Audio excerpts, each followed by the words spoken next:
week's fitness tip video, we are going to go through a couple exercises that you can do down on the ground, some on all fours and some laying on your side, that really help to activate and engage the glute muscles. So this week's outdoor workout is going to be different things that you can do to help improve your running, or a running type of workout that will help you if you're someone who likes to jog or run often, and being able to engage our glute muscles and really have them turned on so that they can give us power as we go through our running routines is very beneficial.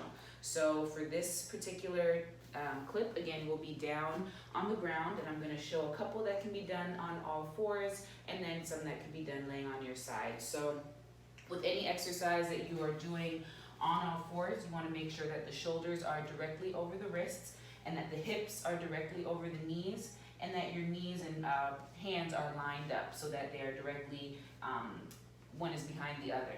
And so one exercise that can be done is just working with a leg abduction by keeping the knee bent. So we start with our left leg. You would take that leg up, keeping the shape, and then drawing the knee back down. So with this movement, it's very easy for people to open up their hips and twist away. You want to keep your hips facing down and just focus on driving that leg up, keeping it at the same height every way through, or each rep, and then controlling it back down. And then from there, you could add a circle in there. So if you want to take the leg up, rotate that leg behind you, and then draw it back down, you're able to engage the muscle a little bit more and add a different work of the movement. So you can take it into a rotation, and then of course you can switch that direction where you would squeeze the leg up and rotate and draw it down. You can also do leg lifts while in this position, so extending one leg out behind you and squeezing and drawing that leg up and controlling it down. As you would go through this movement, you want to pay attention to not arch your back too much and make it come from momentum. This is going to take away from you really activating and engaging the glute muscles. So keeping the body as steady as possible and just having the work come from the lift and lower of the leg. And then from here, if you wanted to switch that movement just a little, you could lift the leg up, cross it over that bottom leg and tap the toes, squeeze back up, and then tap down in that starting position. So again, that just causes you to work the muscles a bit differently and adds a little bit more of a challenge. So you can take it through that. And then you could also add some movements at the end that increase the burn, where you could do small leg circles while that leg stays lifted, and then you would reverse that circle, and then you could also do small pulses with the leg. Again, you wouldn't want the move to come from the momentum of your lower back. You really want to focus on engaging the glute muscles and having that muscle do the work as you add those different variations. And then if you wanted to do some that are laying down on the ground, you could be laying on your side, propped up, trying not to slouch into the movement. And then you could use that top hand for more support. You would have your legs stacked, and then there's a variety of leg lift movements that you can do here. So if you could have that ankle flexed, really focus on just a lift and lower. And this is going to work more of your, not only your glutes, but it's also a great work for the legs, as well as working your core, because you want to be very steady as you take that leg up.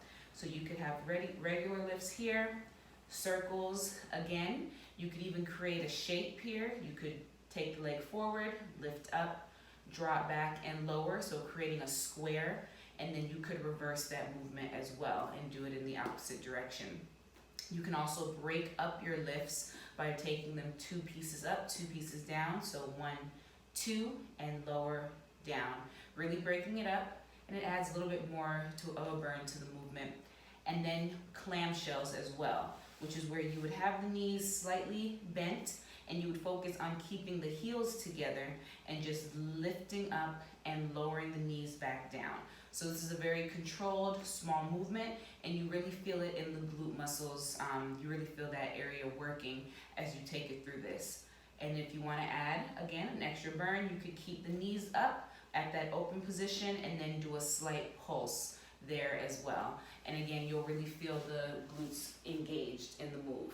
So those are some movements that are great to do as a part of your workout, and you can also have them at the start, maybe throwing a couple reps into your warm-up to again really activate and engage the glute muscles, so that if you are running or jogging or anything like that, those muscles will be fired up and ready to go. Or even if you are doing a workout that just focuses on lower body, incorporating some of those moves will be beneficial as well. So that is what I have for you all today. Thank you all for tuning in to another tip from us, and we will have more fitness tips for you soon.